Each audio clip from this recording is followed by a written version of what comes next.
focus first on your pathway to ACE. That's a question that we get a lot from students who are in the discernment process. So maybe if each of you could just share a little bit about what led you to say yes to ACE, what were the things that you were weighing when you were making that decision, and then if you want to share even just any kind of like brief takeaways from your experience. So maybe we'll go the opposite way. So David, if you want to start off, and then Jackie, Tyler, and Anna.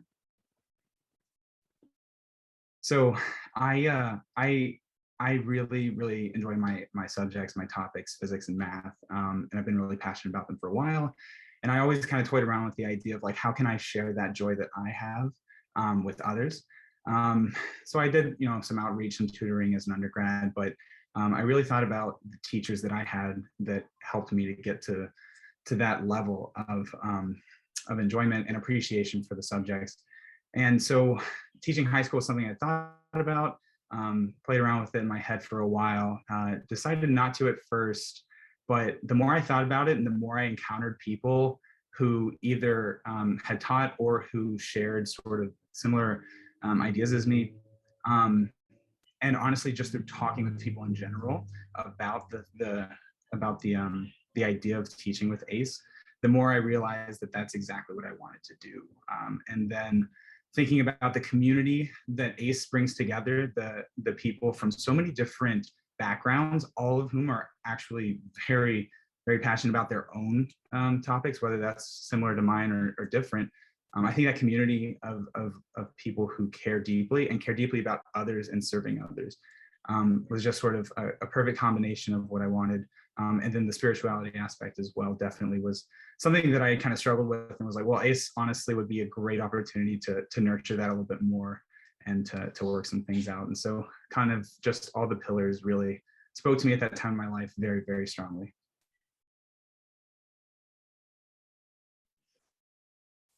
I'll share next. So to get to ACE, I had kind of like a roundabout way. I thought mostly through my parents that I wanted to go into the business world. So I started majoring in business, and was really kind of encouraged to go that route, but more and more it just wasn't fitting with what I was excited about, and ended up taking more courses in education.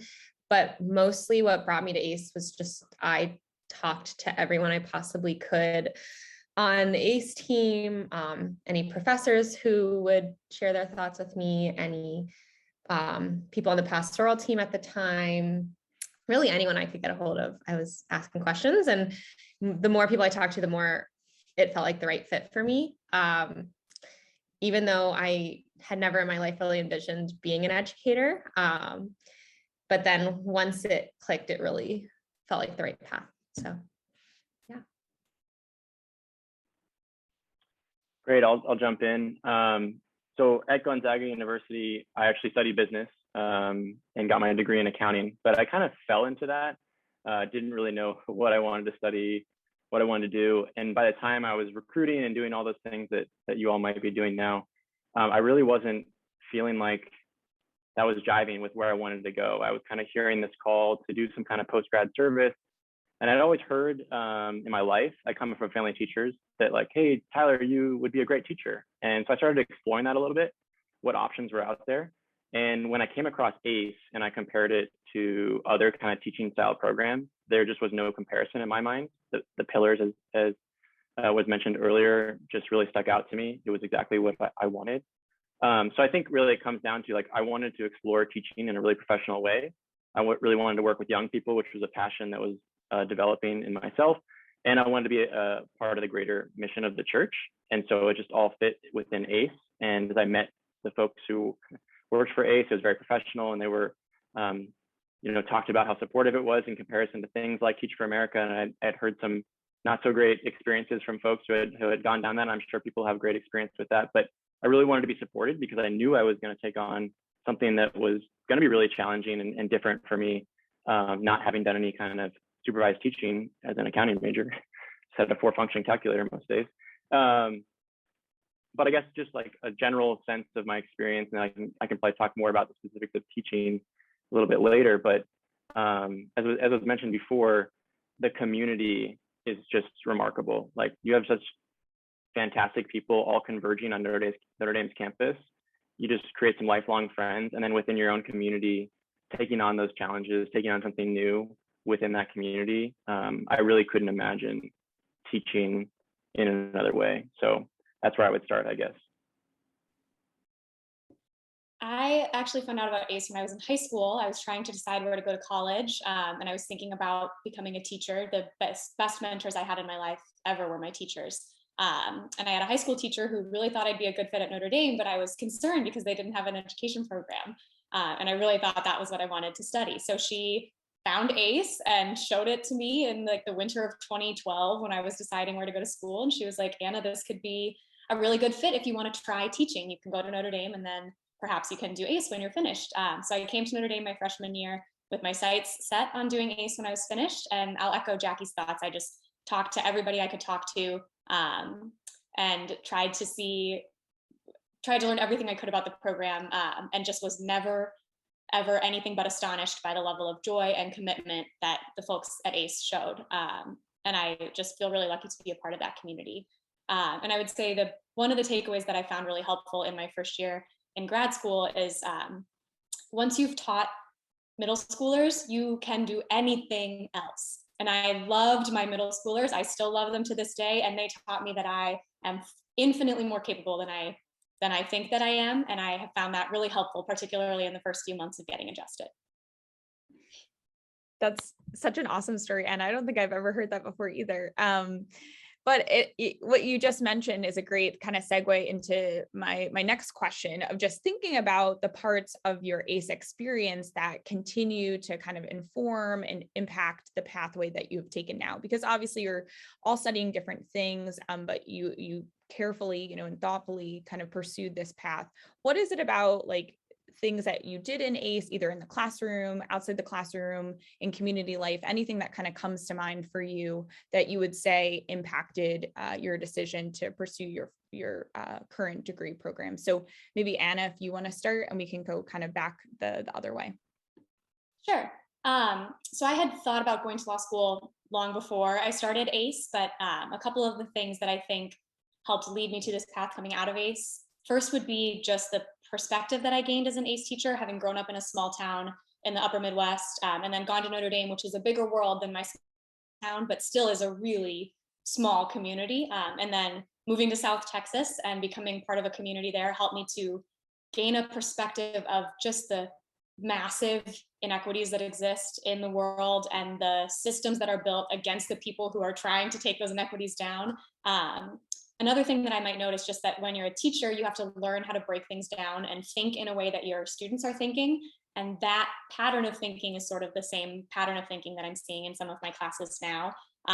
So those two things I would say, the perspectives, and then also just like the manner of thinking that I learned to really like. Fellow middle school teacher here. Yes, echo everything you said, Anna, that yeah, teaching middle school, that's a good way of putting it, can make you think that you can take on anything, because it's challenging at times. And that's what I had written down and prepared for this too. It's just kind of the resilience that you build as a teacher. The first couple of years are really hard no matter where you're doing it. But I guess kind of like back to my direction, why the MDiv now, and kind of how ACE formed that. I found the mission of ACE to be really compelling, and that's obviously why I went, but just continue to grow in appreciation for, as some of the other ACErs here have said, it's like, doing good, doing service in the world through education. I find education to be one of my passions, and what I think really can leverage more justice in society, all those kind of things. And when I left ACE, I was working in two different kinds of secular schools. One was a charter school, and one was a private secular school. And with those two schools, plus my ACE experience, I've seen the whole spectrum of education, all the way down to 5th grade up to senior year. Again, Catholic infused, very intentionally not Christian environments. And I always kind of felt this call to like work with students under that mission. And I kind of felt like when I was working with students outside of the Catholic realm, I felt like I was missing an opportunity to really form students. And that's just kind of what has led me back to school, is to be more informed myself so that I can go back into education in whatever capacity and really walk with students in the ways that I feel like I haven't been able to since I left ACE and left kind of the more explicit Catholic school. So yeah, I guess those are some insights from how I feel like just being in the mission of ACE really forms you through the Congregation of Holy Cross. If you're familiar with that, there's a lot of spirituality built into that. So yeah.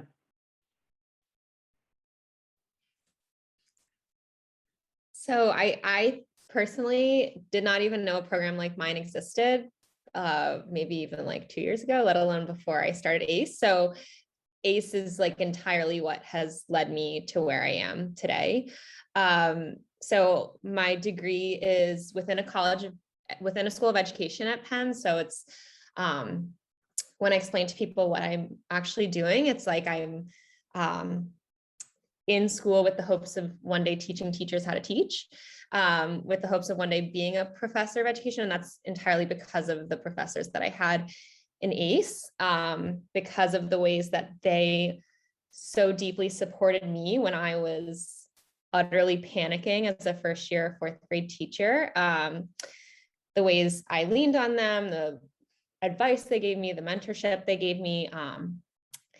And also, so that's like a huge reason why I am where I am and hoping to go where I'm hoping to go. But also because of the community, as everyone has said, that ACE really facilitates and teaches us as teachers how to facilitate in our own classrooms, and the importance of relationships in education, all of those pieces that ACE really models for us as teachers has made me wanted to be able to provide that for future educators. So grateful to ACE for all of the things. Yeah, it's hard to think of an aspect of life that ACE hasn't like impacted in some way, some more obvious than others. So two big realms kind of come to mind. There's like the practical side of things. I mean, teaching is such a difficult thing, and it really pushes you to be better at a lot of things, whether it's just basic organization or planning or just communication in general. But that plays out in a lot of ways, sort of in soft ways, I think, where it's sort of day-to-day routines that you pick up in teaching kind of helps you to be better in the future. And for me, it's funny actually, because just the other day I was in class and we were learning about some aspect of, I don't know, something mathematical.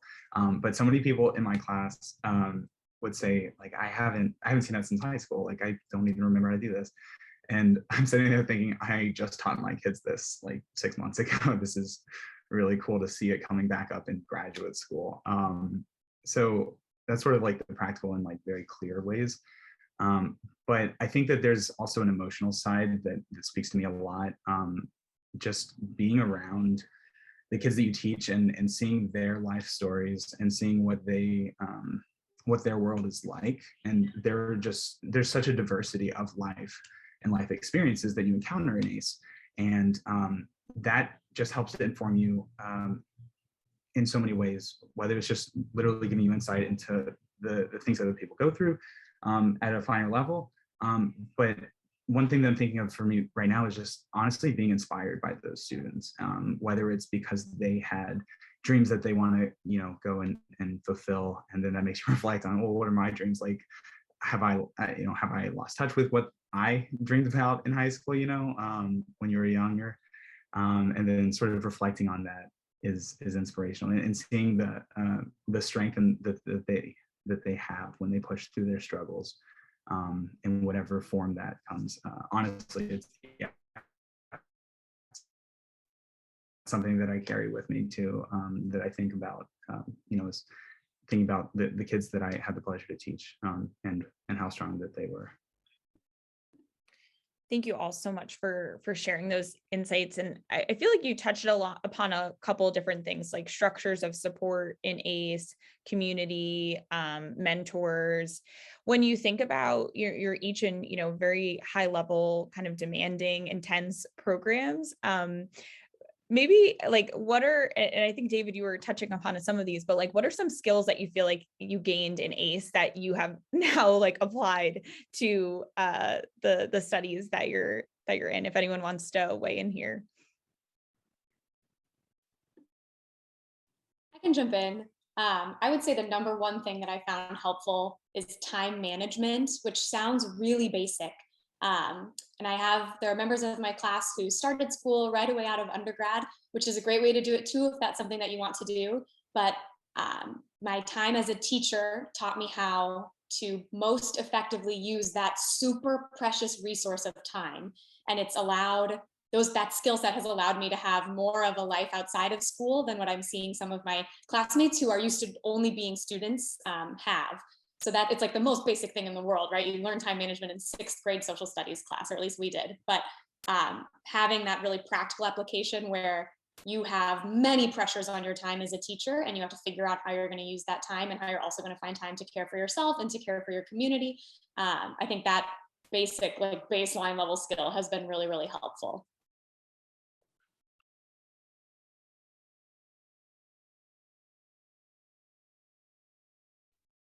I think I still working on time management, but I have learned about work-life balance, realizing my first year very quickly that if I kept at the pace I was going at, I was not going to make it to Christmas break. So that is a skill I continue to take with me. But I think in addition to that, I learned so much, but also the importance of relationships in our work, which continues through like any types of studying and also life. And I think it can be really easy to be bogged down by the work and be bogged down by the planning and the teaching. But the most meaningful experiences I had as a teacher were outside of the classroom with my students, at events or games, masses. And to this day, that's still what's most important in the program that I'm in, is building relationships in the research that I'm doing, and also with my members of my cohort. So I'd say work-life balance and building relationships. Also how to read academically. I can jump in next. Something I had written down here is in the MDiv program I'm in now, we talk about ministry or formation within ministry is about taking risks and becoming who we are not yet. And I feel like that's just like every day of teaching, to be honest, because every lesson plan is new. So if you think about it that way, you're taking a risk every day that what you've planned and you're going to present in front of students, whether they're 10 years old or 5 years younger than you, if you're teaching seniors, it's a risk. And I think so that's one thing, is like being comfortable taking those risks. I think for me, it made me realize that I'd lived kind of a charmed life in many ways, and like, oh, this is meaningful. This is really important work, and these are real risks that I'm taking every day, planning for these classes and trying to engage with these students. So it was confidence building. I'm seeing Anna put that in there again. That was huge. And then I guess related to that is like being okay with failure. Like that was something that you really have to engage with as a teacher, especially in your first years. And it will continue to happen, but anywhere you go, whether it's higher studies or into the working world, you just have to be okay with putting your heart and soul into something and then not turning out the way you wanted it to. And what was awesome is I think like the many times, and going back to what David said, like you learn from your students, like the grace that your students often offer you was pretty powerful, because then you learn not to be so hard on yourself. So those are a couple of things, practical things I feel like I take away from my experience. Yeah, jumping off that last point to the patience, I think it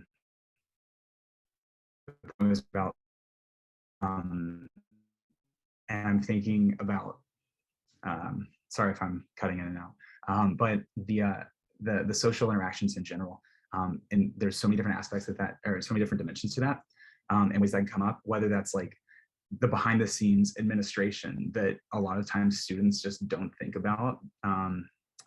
Like every department has an administrators that make everything happen, and they're the glue that really holds it together, the department. And so like appreciating them and letting them know that they're appreciated too is really important. But also the professors themselves, right? The teachers, they're people too. And like, that's obvious to say, but when you've been on their side of the classroom and you've had those struggles and you've had your good days, you've had your bad days, it's a little bit, it's a little easier to have patience and understanding for them when you're on the student side again. So that's big. And then another practical thing, kind of, I guess, related to time management. Honestly, for me, this is the most important thing. Maybe not the most important thing. One of the most important like organizational tools, just like making lists. Just like Google Calendar, Ace is professionals with Google Calendar, and writing everything down that needs to be done, setting a timer on it to help you keep track of all those things, even the little bitty things. That it's like, oh, I'll remember to do that. Well, write it down. It's helpful.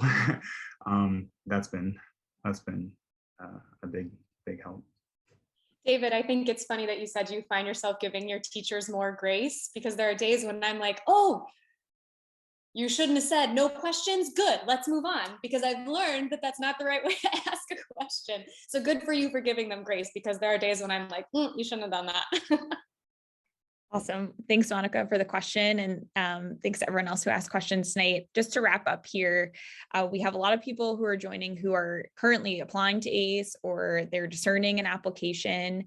If you had to offer just a brief kind of like word of advice for that student of anything that was helpful for you, anything that you would encourage them to do, what would you say? Maybe we could start with Anna, then Tyler, Jackie, and David.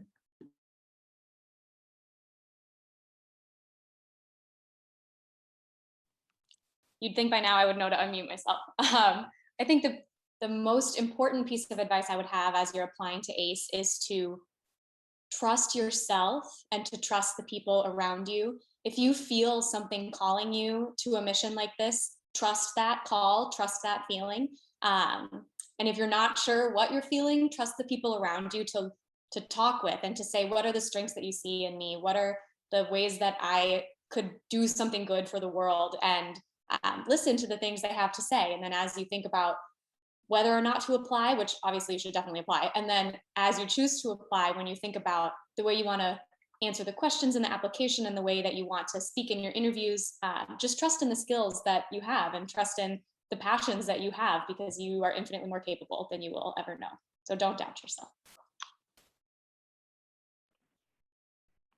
I would say that if you're not already like working with youth in some volunteer capacity or some formal capacity, make sure you do that, and then just like reflect on that. Is that giving you life? Because that was kind of my experience. Like I went and volunteered and was coaching soccer, and like, yeah, I had a busy schedule senior year, but I was always looking forward to that, and it did give me life. And that's just the reality of teaching, is that you're going to spend most of your time with a bunch of youth.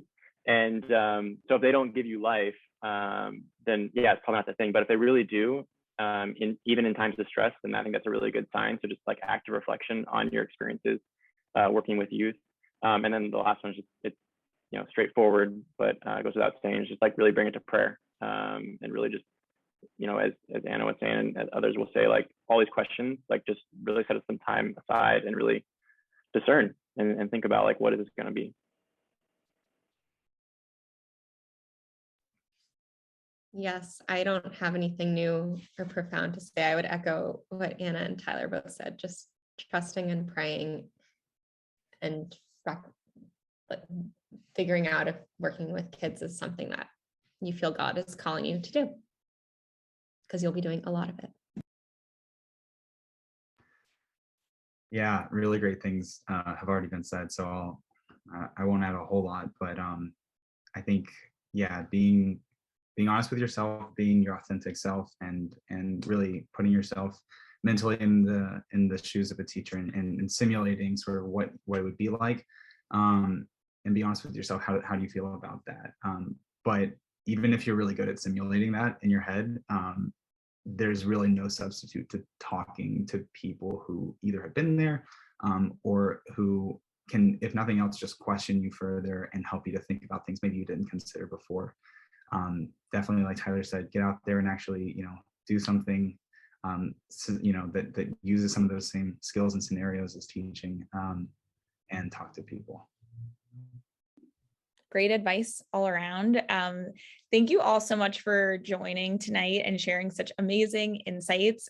For the students who are on the call, if you want to show up, throw up some emojis, a heart, a clapping, whatever strikes you as appropriate. Yep, we see a couple coming in there. That's awesome. And thank you also to the students who joined tonight. Hope this was helpful as you can continue to discern a path with ACE. We will resume our series on October 20th with an event that has a focus on education policy, leadership and research. So hope you can join for that. But thank you so much all again, and hope you have a great rest of the night.